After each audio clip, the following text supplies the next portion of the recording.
Hello there, you're listening to the Box Office Show. I'm Ryan And Hill. I'm Dylan Johnson. Today we're going to talk about the box office numbers from last weekend and our box office predictions for this upcoming weekend. We'll also be doing another round of my flick picks, this time on the docket, Sean Baker's 2017 slice of life film about a poor family living just outside of Disney World, our neck of the woods, The Florida Project. And we'll also be talking about Akira Kurosawa's 3-hour collection of humanist vignettes, Red Beard.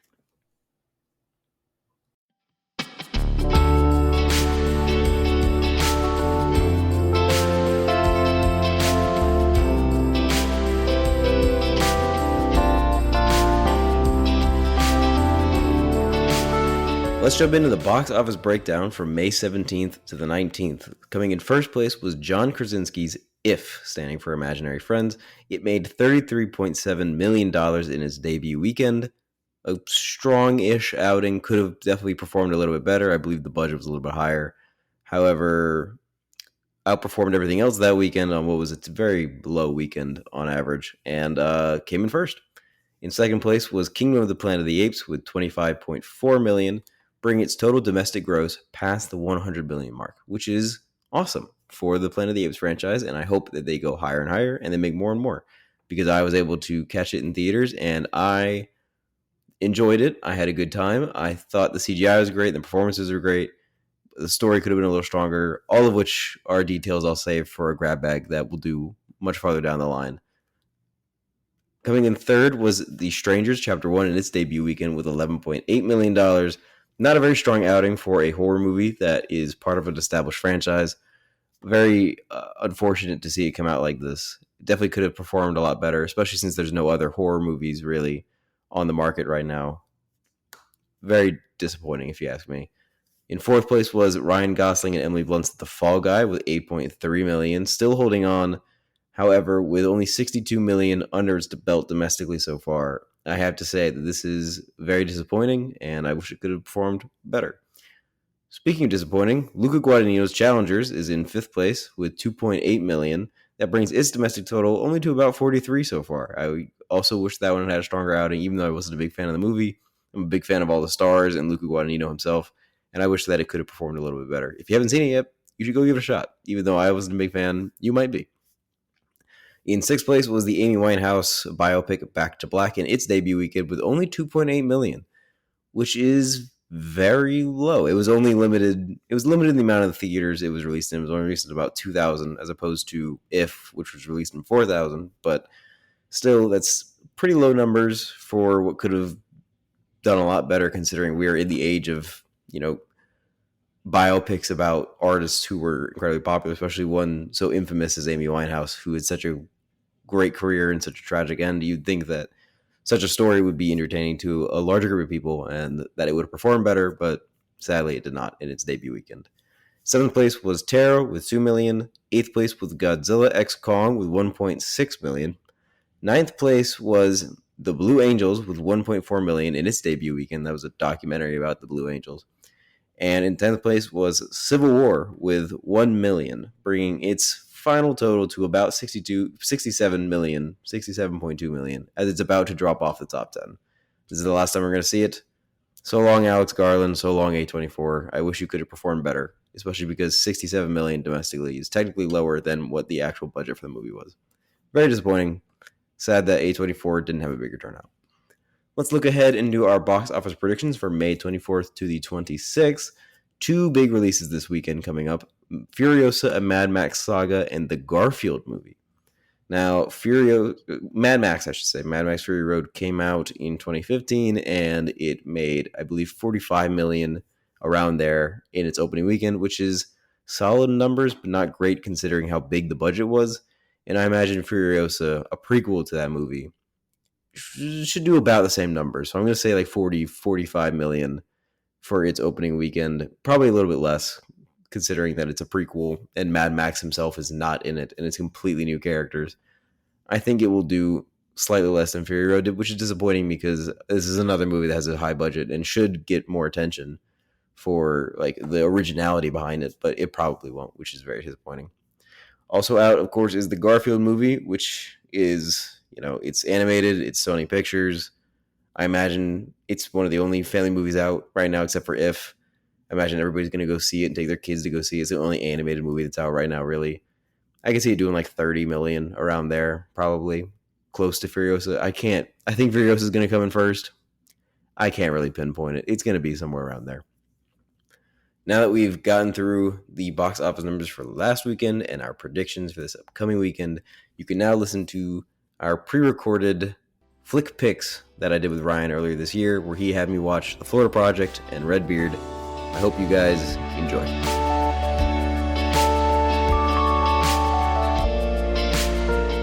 All right, so let's jump into The Florida Project and talk about that one. A24, coming from Sean Baker, like I said, 2017, starring a lot of non-actors, including Brooklyn Prince, who is the little kid, Mooney, Bria Vinate, don't know how to say her last name, but she is the actress for Haley. Mela Murder, what a name. That was the actress for Ashley. And then, of course, Willem Dafoe. So this was a film that I had seen not when it came out in theaters, but shortly thereafter. I think like the following year when it hit. I think it was on Netflix back then, honestly, as it is at the moment. And so I remember watching that, throwing it on, and being delighted by it. My first exposure to Sean Baker. I still haven't seen Tangerine, honestly, probably should, but everyone sort of knows the backstory behind that one and how it was filmed on iPhone and all that. But I didn't know him or his filmography or the types of stories that he does. So I was going into this one relatively blind, just knowing, oh, hey, it's about, you know, this area that we live in pretty much. And then Willem Dafoe is in it. So I'm like, that's enough for me to give it a watch. And I was glad that I did. And so the reason we're choosing it now is because you still have yet to see it until this episode. And the sort of theme for these picks that I've chosen, which I hinted at in the beginning, is sort of this idea of like humanist cinema, of taking a portrait of these either like poor, marginalized, underserved, underrepresented people, individuals, communities, and giving a very empathetic portrayal of them and their struggles and their daily lives. And so this one absolutely does that, taking a very slice of life approach to these people that are just trying to get by. We see it from like the kids' perspective, but we get a lot of the perspective of their parents that are trying to make ends meet through ways that are oftentimes destructive to them and ultimately their families. And so I just thought it was a really interesting approach to this. And again, a very compassionate, kind way of showcasing this type of struggle that up to that point, like in 2018, whenever I first saw it, I hadn't gotten that much exposure to. And so I just thought it was very uh, touching film, great look at this type of situation. And it's stuck with me all this time. And so I wanted to bring you into the fold and get your reactions to it, your thoughts on it. So, Dylan, you have now seen The Florida I Project. have. What are your thoughts? This was a tough watch, man. This is hard to get through. I've you and I both born and raised Orlando. Here our whole lives. So Mm-hmm. I never grew up in a situation like that. I was fortunate enough to not be in any kind of poverty growing up. But growing up in Orlando, I've seen this specific kind of poverty of living in rundown motels in a very tourist heavy city. So it was very, very personal to to see these locations that they're shooting at and recognize everything, seeing Twisty Treat, seeing all the Mm-hmm. rundown hotels, all the gift shops that they're walking past, things like that. That is so heavily seen in Orlando, all the cartoonish looking buildings and whatnot. And so to live that through the eyes of like a child who's trying to engage in this sort of escapism, in a way making her own Magic Kingdom, making her own Disney World in these places, trying to leave, whatever kind of hard life has behind and try and engage in this childish wonder in this what to a child looks like a fantasy land and to an adult looks very run down and like the end of their ropes kind of situations here. It's it's a tough watch. I mean, because I'm not watching it as a child. I'm not like I'm glad that as kids they are enjoying the days that they have. They are playing, they're having fun, they're getting ice cream, they're joking around and they're laughing. But seeing it through the lens of being an adult and seeing what it is that they're going through when they are so somewhat oblivious and somewhat trying to escape from that reality is so like heartbreaking. It's heartbreaking to see these people go through the lives that they have, to work hard, to struggle as they do in this environment. I mean, it's Mhm. painful. It's brutal. Absolutely.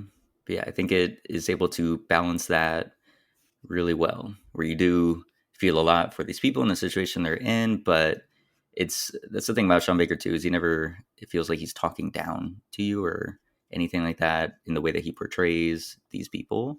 Um, it all comes from an authentic place, and a lot of it is the way that he brings in non-actors. Like he likes to seek out real people and puts them into these roles. So I mean, that was definitely the case with again a lot of the characters here outside of Willem Dafoe, and so that gives it that feeling of, oh, this is real. Like these are real people because a lot of times they're drawing on their own experiences for that.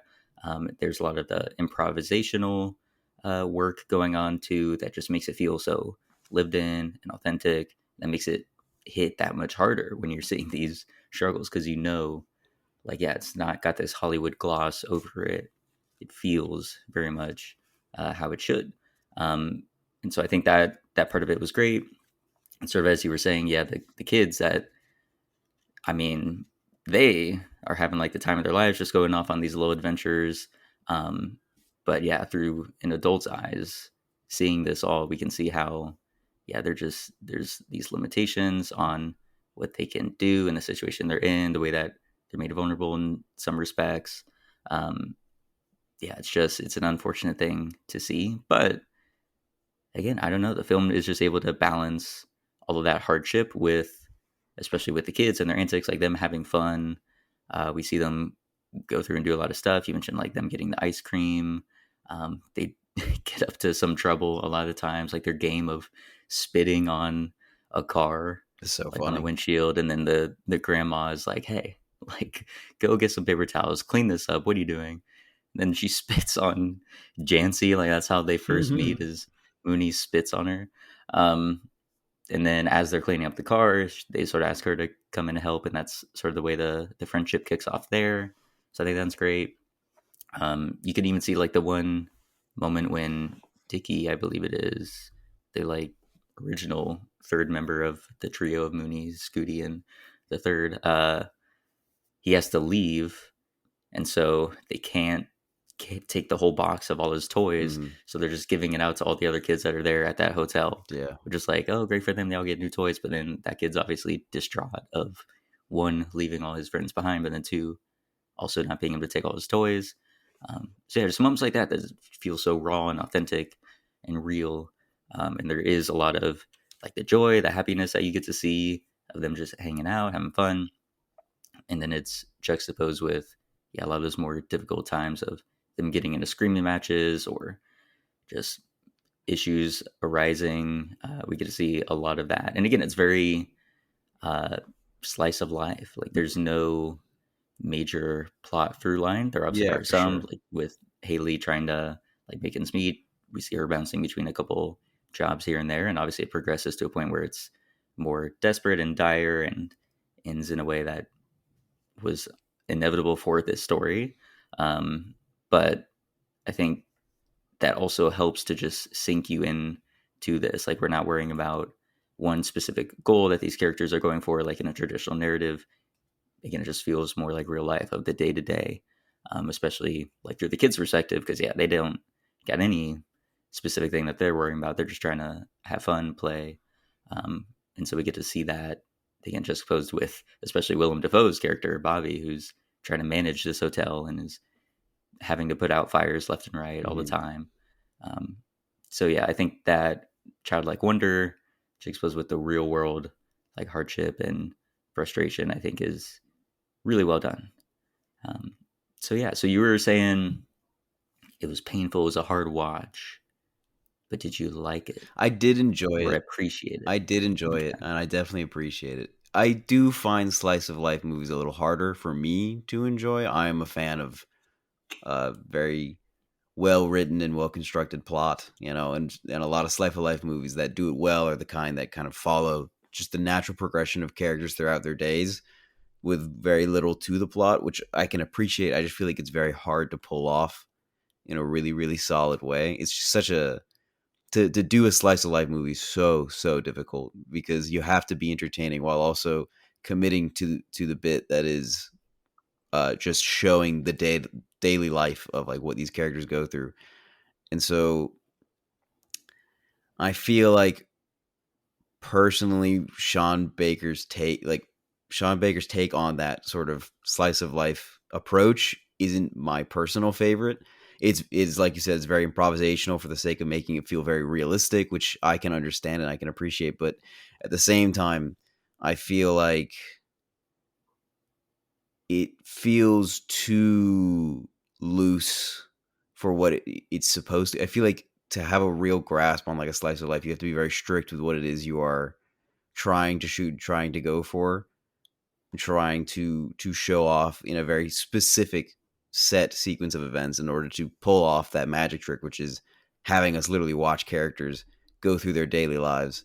And I think Sean Baker does it really well, but the approach that he takes is not one that I find as appealing, where it is very loosely structured and it is very uh, uh, point and shoot and go kind of get it done sort of shooting, which I Hmm. understand, budget wise is necessitated. And there are moments where the film really shines, but I feel like those moments where it shines are the ones where it feels more structured and more well like thought out. I like the scene where Willem Dafoe is with it's his son, right? His son that's visiting Yeah. is with his son taking out the mattress or taking out the ice machine and he's fighting with his son. I like that scene. I like the scene where Willem Dafoe comes and he fights off the pedophile that is trying to talk to the kids. I like the Yeah. his defensive moments. I like the scene. It comes down to a lot of scenes that Willem Dafoe is in. I like the scene where the kids are like trying to peep at the topless woman at the pool, and he has to come out and put like her top on for her because the kids are. Right. But their improvs are very funny when they're like screaming boobies and stuff at her. I think that's really really Hmm. funny. Um, I like. I don't know. There's just a lot of elements to that I like. But then there are scenes where like Haley and Mooney are trying to sell perfume to try and make ends meet. And I understand like the necessity of those scenes, but it just feels more shoot and go, like they're just on the scenes just trying to go for. I like the scene where at near the very end where Haley and Mooney go to the breakfast place and they're eating breakfast together. Like they're just stealing breakfast from the continental breakfast at the hotel because Oh yeah. she knows how it's going to turn out. And then the lady comes and asks for the room number, and she just gives her room number at the Magic Inn instead of the one at the place. I like that scene that Right. they have. I For feel sure. like it's very personal, and I like that a lot. Hmm. Yeah, and the little girl was just riffing as she's Yeah, eating everything. I wish forks were made out of candy so we could eat it at the end too. so So good. yeah, she was having the time of her life there. Um, yeah, for me, I mean, I also definitely love like very well constructed, uh, just purposeful narratives. Hmm. But something about this one in particular just I think hit all the right notes of having enough time of just feeling like it's plotless, like where there is still information being conveyed here and there, or like there's some character work getting shown, but there are a lot of times where it's them just like chilling out, hanging out, and we get to care more about the characters through that, Hmm. and that they sprinkle in enough of like these small little moments that do have a narrative arc to it, like with the whole pedophile thing of you seeing him coming up. Bobby's up there like painting, repainting the thing, and He then drops drops it. the Yeah, bucket, almost destroying one dude down there. yeah. Um, and then he goes over and like brings the guy over, and that was pretty great too. Like that whole long shot of them just walking through the parking lot, bringing him over to The soda machine. the soda machine. And he's like, "Take a sip, aren't you thirsty? You're thirsty right now. Just go ahead and take a sip." And then smacks it out of his hand after he's done So with it. good. Um, so yeah, little moments like that where it's like, okay, we do get a nice little uh, beginning, middle, and ends in one scene that helps it feel like okay, we got that nice completion of a narrative that we Hmm. want.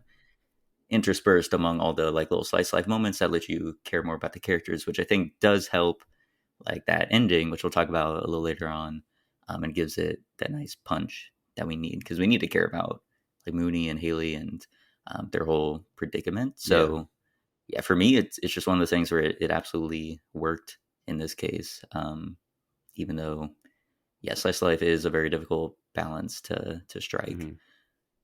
Yeah, another thing with like Haley and Ashley's friendship, I liked that too. That also felt very much real.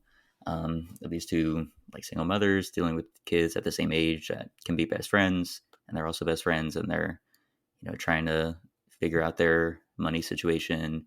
Ashley does have a more stable job with her place at the diner or breakfast joint, um, and then Haley we learn was doing dancing, right, stripping, but she wouldn't do anything beyond that for the customers that like wanted more. Hmm. And so she got fired. That's at least what we're told in the beginning. And then she's like looking for a job, trying to find a replacement. Yeah. So we see the money issues there.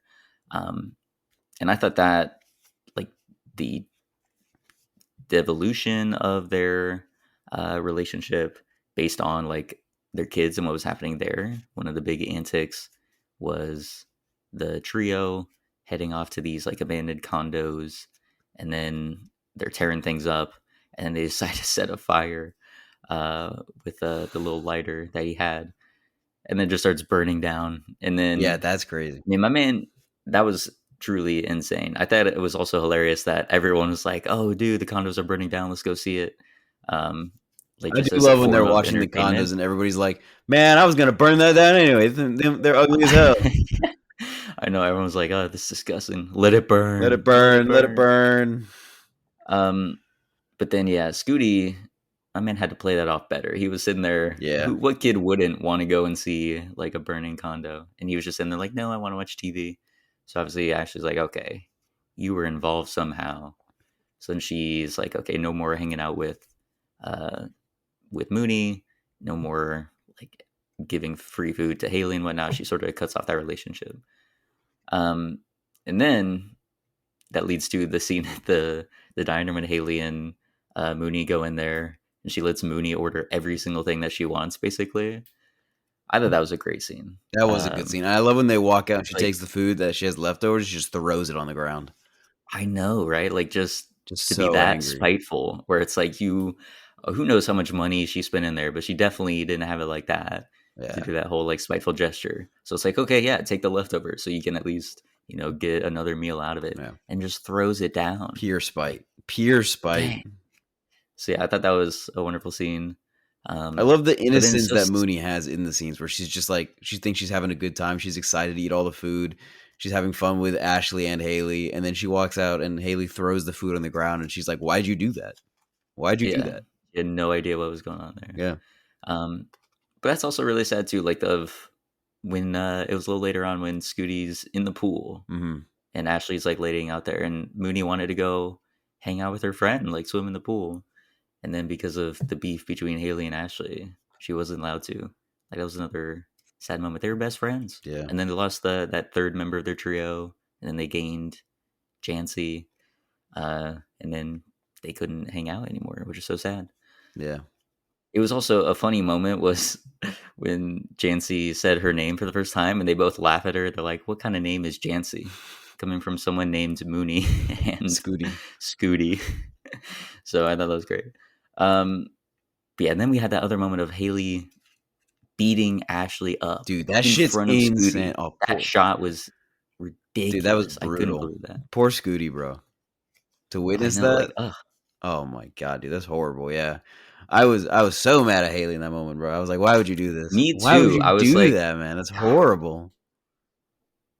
yeah, yeah. So I think that's another good moment too of like Haley feels very real in the sense that Mhm. there's like some good moments to her. There's some times where she's like charismatic, and we do see her like being really good with the kids with Mooney. Yeah. But then other parts where she's so unlikable and spiteful and just vicious and all these different things.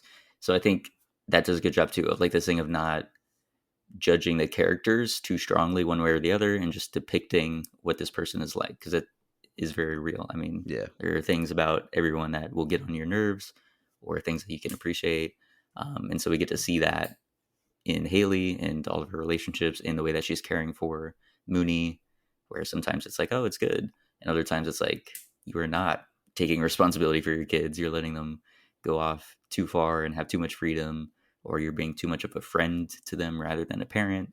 So, yeah, I think that was well handled as well in this.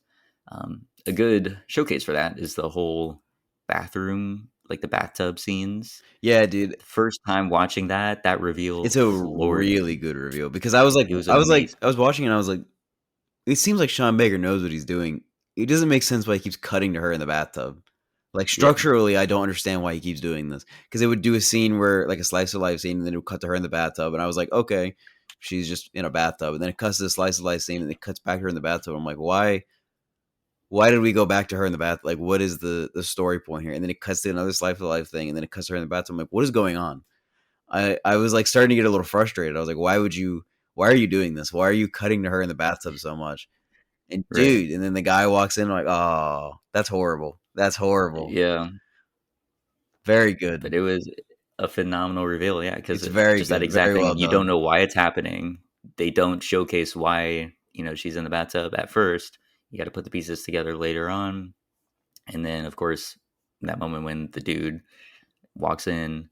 Um, yeah, that's just a great, Yeah. great reveal. It And then you can see, because there are hints to it as well. Like Willem Dafoe is smoking up on the third floor one time, and you mhm, see like someone come out of 323 and like close the door and like head off very late at night. mhm. And so you see him like scowling at that.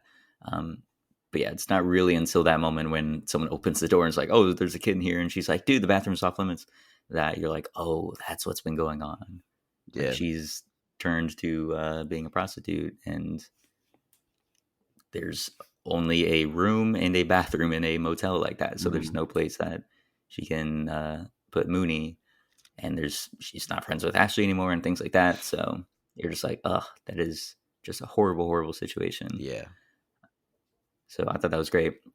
Um, yeah, overall, I think it was really strong. And then we build up towards the ending where what is it, the DCP is what DCF. it is, like essentially the DCF. Okay, yeah. um, the like Child Protective Services, I guess for Florida specifically, comes in and starts investigating the situation, and then they want to end up taking Mooney away. Mhm. So, what did you feel about this whole like ending sequence of like that slow buildup of It's her rough. getting taken away, and then what happens at the very, very end? Definitely It's rough, definitely rough, like man. gut Oh my punching. god. It's hard. Just the stubbornness that Haley has, the stubbornness she has to fight them, knowing that they're going to take her away and just to scream and to be angry like that. The sadness that I feel when she wants to just say goodbye to Scooty, and so they go down, they're saying goodbye to Scooty and It Ashley. was so sad, and it was so sweet too when like Ashley, who still has like a major black eye Yeah, from fucked up. the fight, is she like leans down and hugs Mooney too. Um, yeah, that whole moment of her just wanting to say goodbye to her best friend, Mhm. so touching. And then of course Scooty's like, "They said you're gonna go live with another family," Yeah, and she's like, "What? which is What does that rough, mean?" And yeah. it's like, "Oh no, it's all unraveling," because it didn't really compute for her, I guess, at Mhm. that point. I was like, "Oh no, like you're leaving this place and Haley Yeah. for good, pretty much." There's nowhere else to Um, escape to, and so she just tries to run away, and, I love the shot where they come back to get the sheriffs, and Haley finds out that she ran away, and she's pissed, and she's screaming, and she runs up to the camera, and she screams, "Fuck you," into the camera. That's a good shot. yeah, That's a really good I shot. thought that whole moment too, like the little cross cutting between Mooney, Haley, and like Bobby, just trying to go Mhm, off and have a smoke, basically mhm, thinking the situation's resolved. Even though obviously it's upsetting for him because he had that attachment, but then he's just trying to like remove himself from it. mhm. I thought all that was really well done. And then the progression of her initially being very like calm and stable and like, okay, she's going to go along with it, play by the rules. But then once it becomes clear, like, oh, Mooney's acting up, she's like, "You want me to help you take away my kid?" Yeah. And she becomes the firecracker that we know she is. Um, so I thought that was great. And then yeah, having Mooney run away over to the other motel with Jancy, and then knocking on the door, trying to tell her goodbye. The Dude, acting in this one of this her kid, crying, oh that my was crazy. god. That It was was so so sad. tragic. Her like biting her like fingers, like doing that. Like I don't know if they told her to do that or she just did that I don't know how you naturally get a because kid that's to like cry so incredible to authentically even like do that. that. How do you Yeah, make a like kid it cry felt like that so on real the and so spot? sad. A Hmm. kid that young is crazy. Absolutely. So yeah, that was just heartbreaking. And then we get the big final moment where we switch from 35 millimeter to digital, not just any digital, iPhone digital. Of course. And then they start running off together, and then they end up in Disney World running towards the Magic Castle. So what do you think of that? It's literally the whole movie is about them trying to escape into their own Disney World, their own Magic Kingdom as best they can as they're in the shadow of the real Magic Kingdom. And when Mooney becomes cornered and there's no other way out, and she runs to Chansey, Chansey just grabs her hand and like it's the fantasy of being able to escape to this magical place where you can just have fun all day and not have any problems. That there is this the idea that there is this magical place in Orlando, Florida, where all of your problems are gone and everybody's happy and it's the happiest place on earth. And they're there in the Mm-hmm. shadow of it, like struggling. And so like the idea that they're running away to this magical, mythical place is both ironic and sad. Just but I don't know. I mean, it's a very touching ending, but it's still like the burden of knowledge, knowing that that's not really what happens. That she goes to foster care, that life gets harder, knowing that there is this happiest place on earth, this mythological place that she holds so high, that they all hold so high, just right there, just so close in their backyard. They are the backyard. They're the backyard to the happiest place on earth, and they can't get in. And that's so sad. Also, how'd they get away Very with true. that? How did they not get sued by Disney? Well, that was the thing. Honestly, I still to this day I don't know. I mean, because clearly it's there. It's in Disney World. I was thinking more of like the people that got caught in the shot, like the random bystanders that are in there that were just attending the park that day Yeah. when they shot that. How there were no legal issues from that. But yeah, it was a famed part of the story of this film was them essentially having to shoot because Disney is not going to allow, especially for a film like this, of everything you're talking about of like, oh yeah, the juxtaposition of these poor, destitute people living in motels that are fashioned after the Disney World, the big tourist attraction Yeah, right dude, the next door. Brazilian couple that shows up thinking it's the Magic Kingdom, but it's the Magic Castle. Yeah, that was funny. And she's all upset. And then the kids are trying to like bring in the luggage and They whatnot. want a tip. And she's like, they just want tips. Like, just don't let them help you. Yeah, that was great. And she's like, "Who are these But street urchins? Disney, Who are these street kids? Get them out of here." yeah, yeah, Disney was not going to let them film in there, so they had to get around it by filming with an iPhone camera, basically something they could bring into the park. Yeah, like I know So how that they was shot it, but how why did they they did that. legally get away with it? I have no idea. Still don't know, but I think that that's one of the things of like the practical logistical concerns helped with the like creative stylizing of the film Yeah. because it's that big, very jarring change in how the film looks Mhm. in that final sequence when they start running. But it works because it is their Yeah. like fantasy, and so I like it because it is very jarring. It takes you out of it Yeah, intentionally. in a I big do like way. that, yeah. You get that emotional payoff essentially of like Mooney there crying, being very sad. So then like okay, that wraps up that part of it, Mhm. and And your you can join the fantasy. You can heart is escape hurting with it, them in this fantasy. and then yeah, you join the fantasy for a bit, even though knowing like from our perspective that yeah, that's not how it plays out, and it's still sad. But at least there was that little moment of them getting to embrace and have that final farewell with each other, and they could Exactly. indulge in just that one little bit of childlike fantasy once again, before the hardship comes over. But we don't have to see that in the film. Again, we know it's coming, but we get left off with at least that image of them running towards that castle. So I really like it. I thought it was a great point of closure for the film. I agree.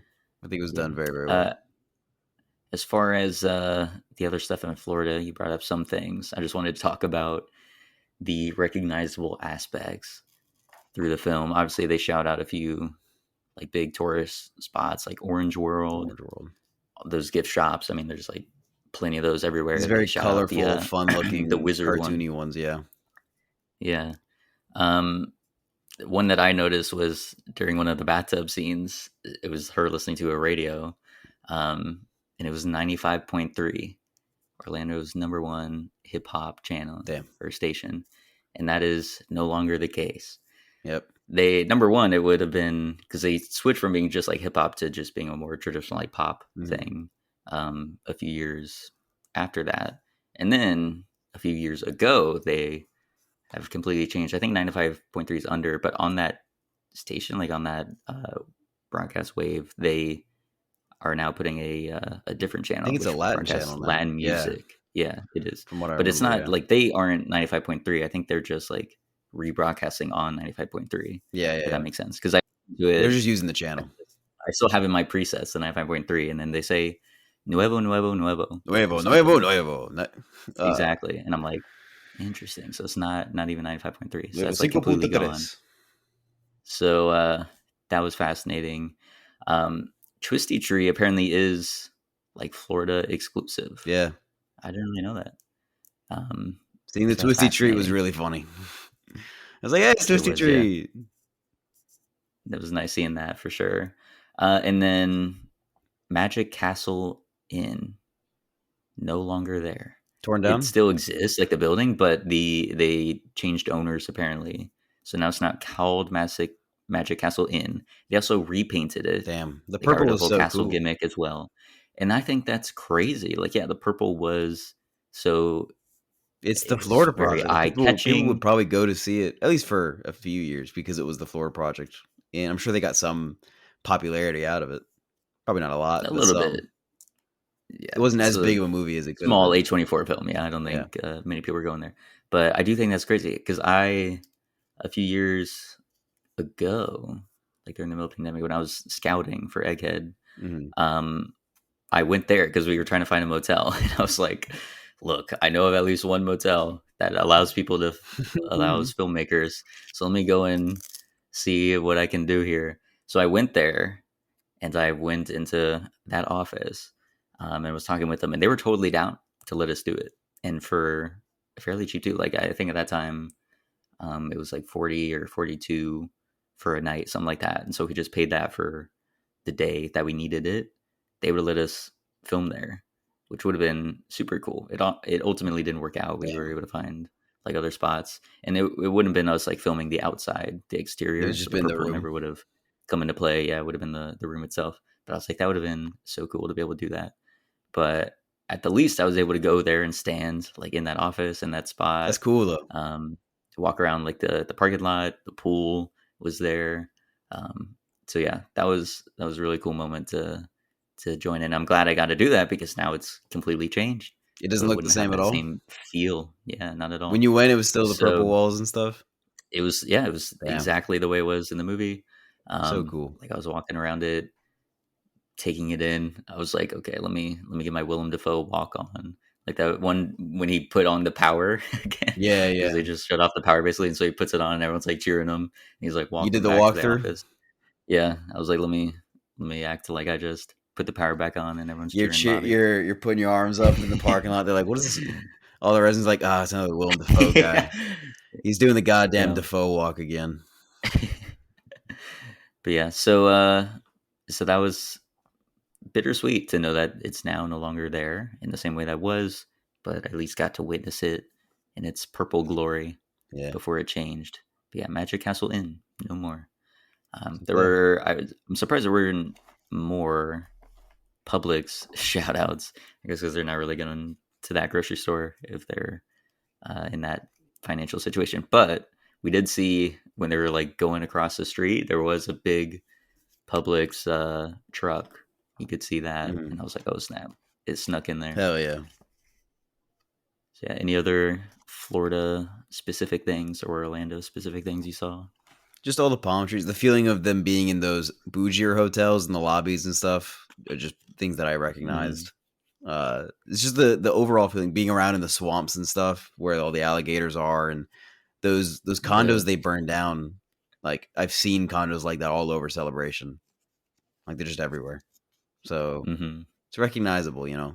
It's just the feeling that's just so recognizable. The sounds, the sound design of all the cicadas and all the birds and stuff and Oh whatnot. yeah, When Willem Dafoe goes out and he shoos the sand cranes away, I re- I that was so good. I Like, recognize all right, that vividly, dude. get The out of number of here, times I've shooed away sand cranes from my front yard all the time.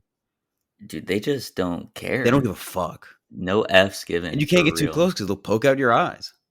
They'll just Yeah. attack you. Can't fuck with them.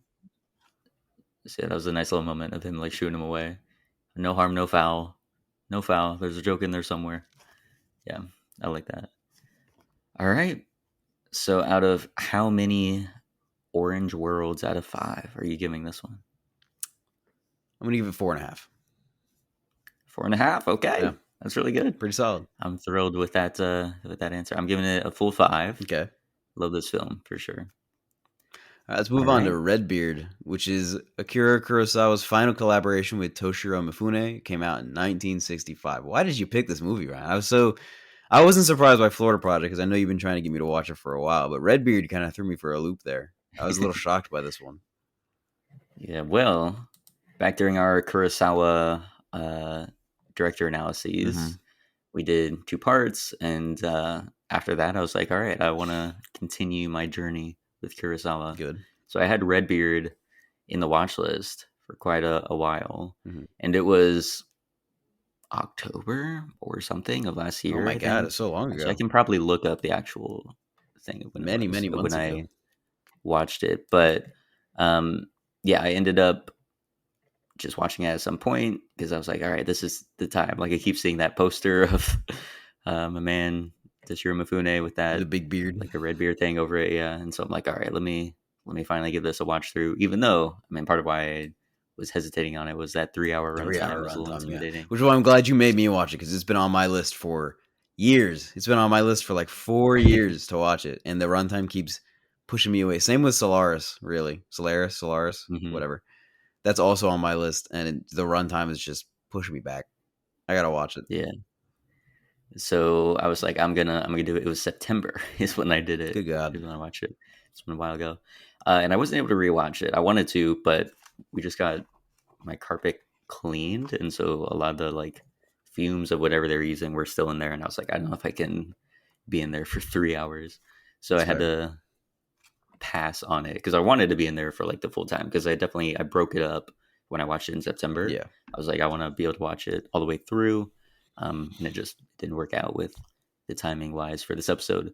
But the reason I ended up watching that, like I said, was Kurosawa, and then I wanted to bring it up here because I thought it paired nicely with Florida Project. Again, it being a nice humanist film, like having a lot of compassion for again these poor sick people that the doctors have to tend to and Hmm. care for, where everyone else in society has sort of abandoned them and left them behind. Yeah. And so this is sort of like the last stop, basically, of people that are actually going to care for them.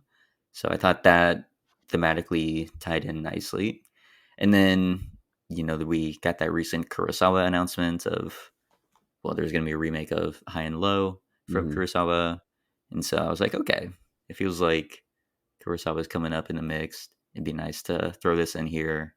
I don't know if and when we were going to do another Kurosawa analysis and whether or not this would fit in. So I thought it'd be nice to put it in here. And I Hmm. knew that at least so far you hadn't seen it. So it was one of the few like Kurosawa films I knew for sure I could get you to watch for a flick For pick. sure. So I chose it, and I'm interested to see what your thoughts are because you just finished watching it before the Yeah, it's why recording, right? it's why I pushed it an hour back. Because I woke up a little late today, and it is 3 hours long, so I had to get through that this morning. And Hmm. I enjoyed it. I thought it was very, very good. I thought it was one of the more Nice. beautiful looking films that he's shot. I think it's up there with Ron. Well, Ron is on a level of its own, so I'm going to put that above. Ron Yeah. is above everything, and then I think it's up there with like Ikaru, and the staging was similar to that of High and Low, so like his '60s films, things like that. And then his Hmm. use of like the natural elements, even though it takes place primarily indoors in this clinic, like the use of the natural elements just to like sort of what's the frame the whole Hmm. image with windows outside showing snow and showing rain and showing like wind and things like that. The landslides and all that whatnot. The smoke that he uses is very reminiscent of like Seven Incredible. Samurai. I mean, God, he just you can't use nature as well as Akira Kurosawa. I mean, he's just the I know master. It's just ridiculous. he's insane with it. Yeah, we have to shout out. It's just one of the like best looking images ever. Like that shot of her.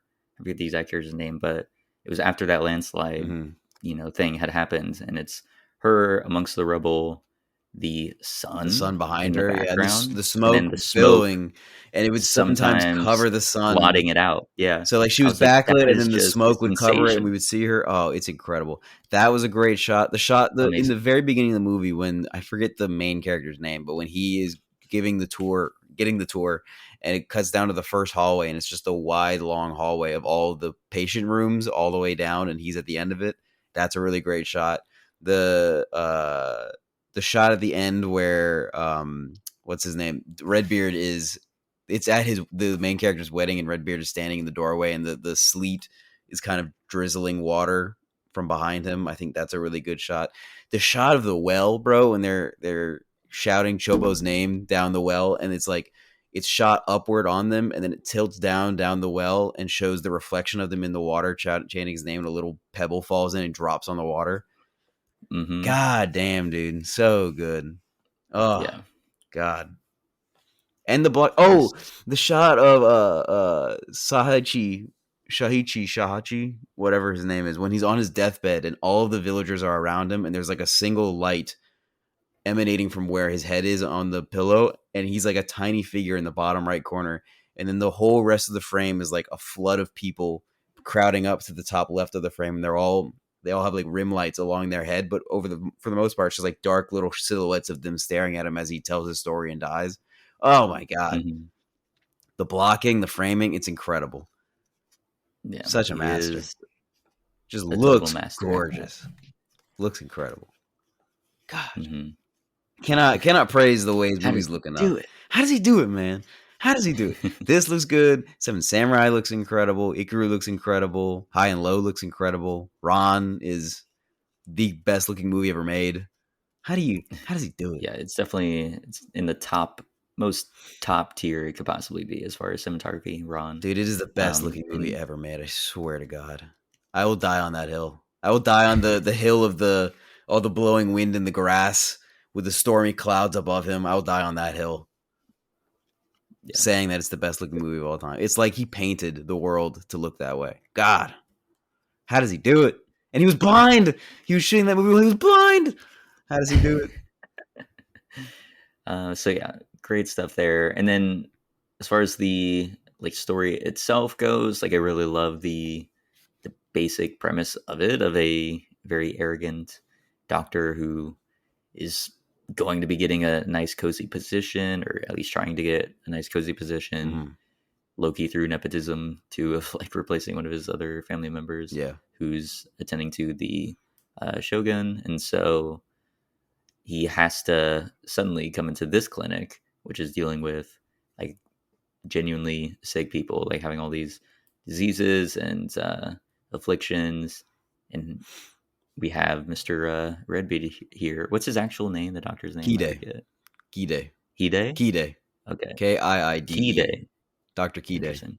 I don't remember his first name. Um, but anyway, so yeah, with a doctor who is actually going to take him to task and be like, no, you're gonna put in the work if you're going to get any sort of approval from me, to head on up there. So I think that basic approach to it is so great. And then the whole film is him warming up to this idea of like actually servicing people in need rather than just wanting to like sit back and not really have to do anything at all. Mm-hmm. And so we get many different stories from sick people in this town, this community that, yeah, are either healing or are close to death, things like that. Like we get to see a wide variety of these people that are in need getting help, and all of them in one way or another are helping to break down our main character's walls.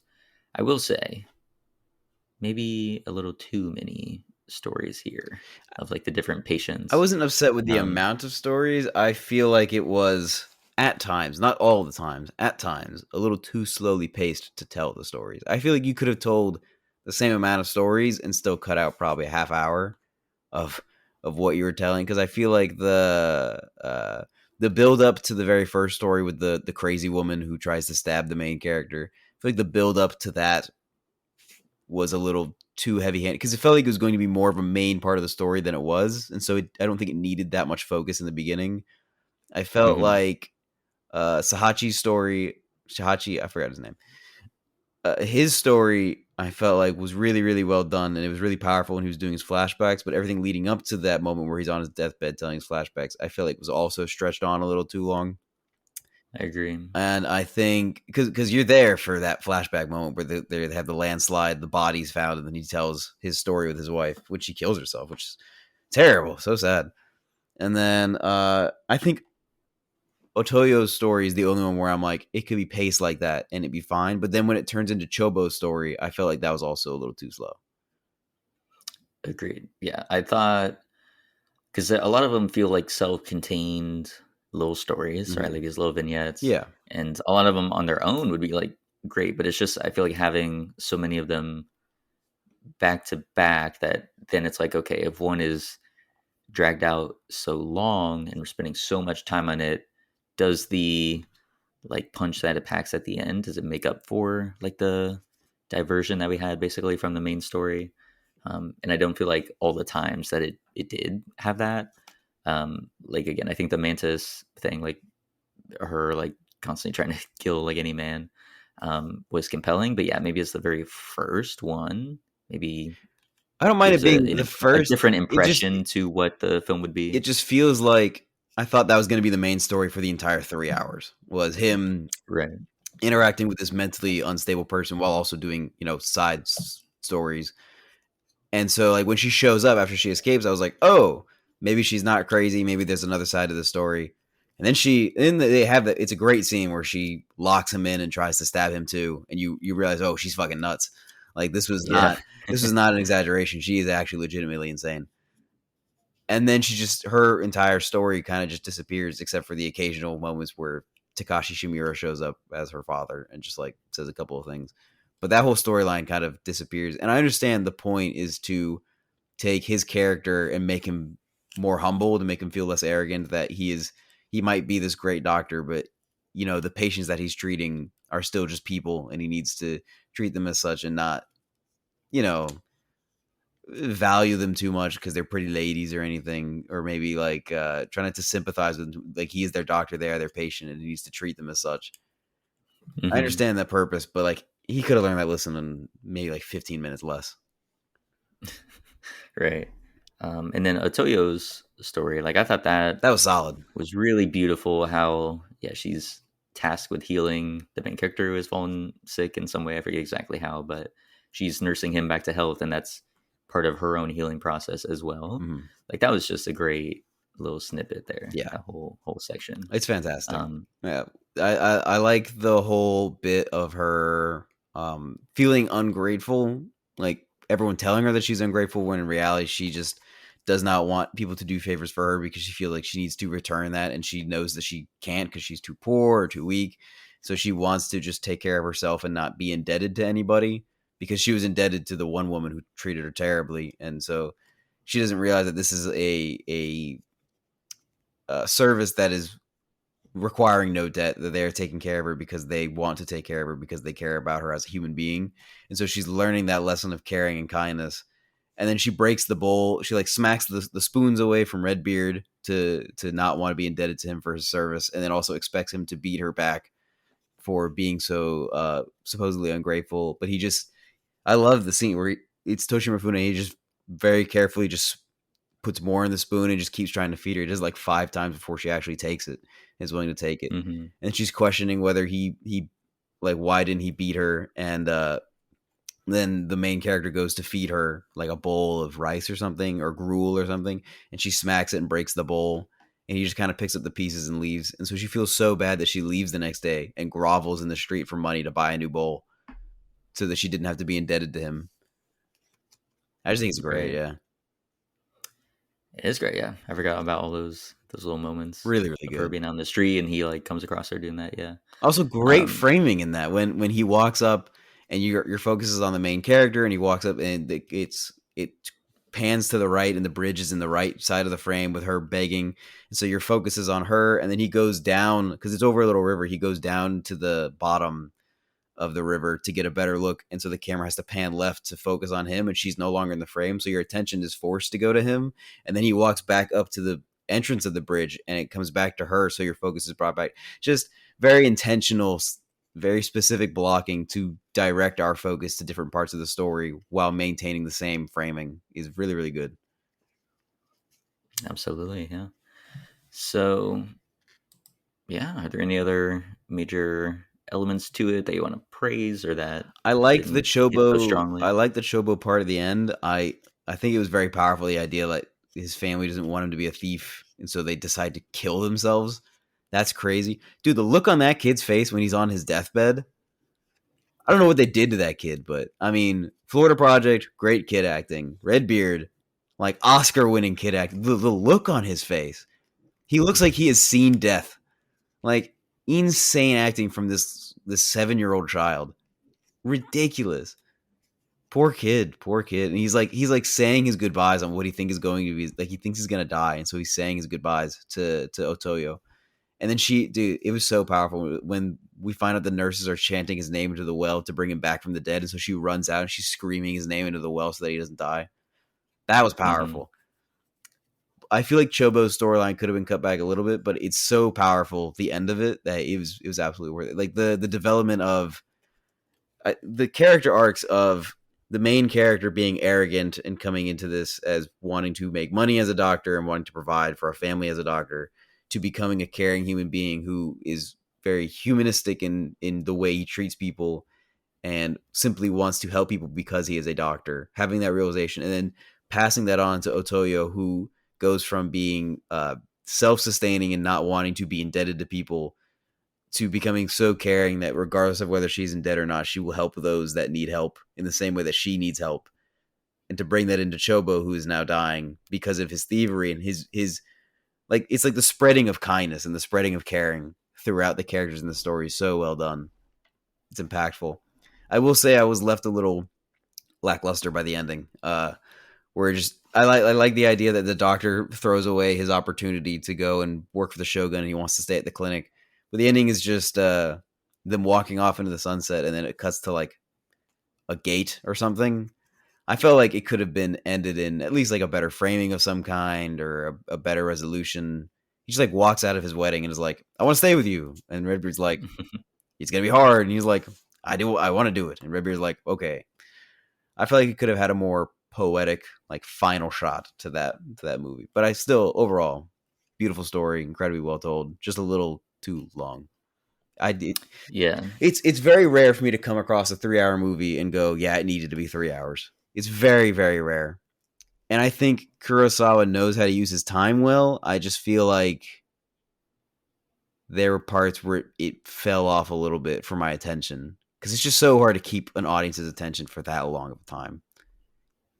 Hmm. Every scene's got to count, you know.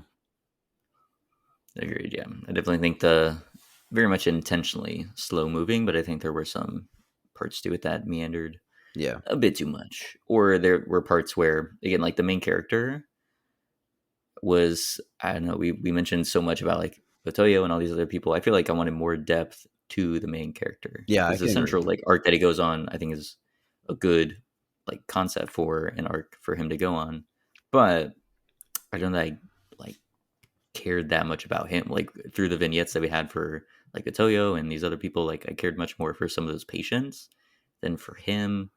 And you mentioned, yeah, like the wedding at the end. Like there was some aspect to a like his romantic life or whatever that I've completely forgotten about. Like It was that just didn't at sit the with me beginning of the at movie all. So, they talk about how he was betrothed to this one girl who left him for another man and had a child with that other man. And that mhm. doctor, like the woman's father is a powerful person who got him a position to work for the Shogun, but was encouraged to send him to Redbeard first. And then at the end of the movie, he's marrying that woman's sister, and he also like forgives the other woman for not honoring the betrothal, which allows the father of that woman to like hold his grandchild and like accept his grandchild as his own because there's no shame in the family anymore or whatever is my understanding Gotcha. of it. But yeah, that was all very, very much in the background of what was going on. And it could have been more Yeah. forefront as like a very strong personal journey he has to go on. Because at the beginning of the movie, he's very arrogant and he's clearly upset over the fact that this woman did this to him and he feels spited and he wants to just be the shogun's doctor and be like a rich man and have a wife and a family, and he's arrogant because of it.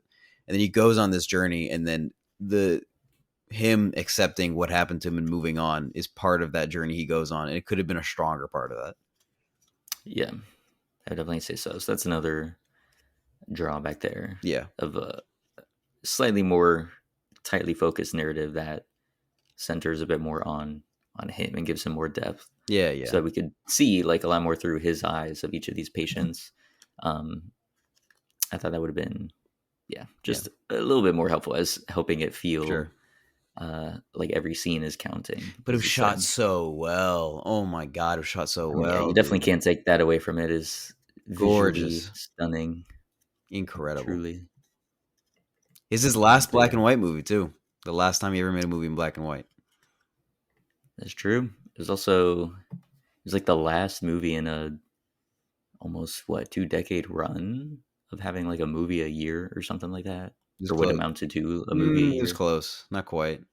Like slowed down after that very much so. So it was an end of an era for sure Yeah. for Bunch Kurosawa. of hits too. Before Redbeard was High and Low, Yojimbo, Sanjuro, uh, Hidden Fortress, Ikaru, Seven Samurai at some point. Like a very, very Hmm. strong run from like the early 50s all the way through to 65. Good for him. For sure. Was what was the kid's name? The thief? Chobo? Jobo, yeah. What was he stealing at one point? Was he stealing milk? Gruel. Am I It getting was that right? Gruel. Rule. Okay, Yeah. okay. With the little pail, Okay. just like sneaking it down. And then he drops it and the Yeah. thing goes and he spills the And they gruel exploded everywhere. everywhere, yeah. And they're like, what the heck? Yeah. So yeah, that's He funny. was a fun little character. Um it was.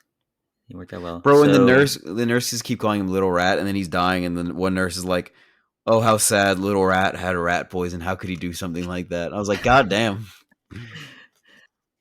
Stop calling him a rat. Let him be at peace." it's hardcore. Uh all right.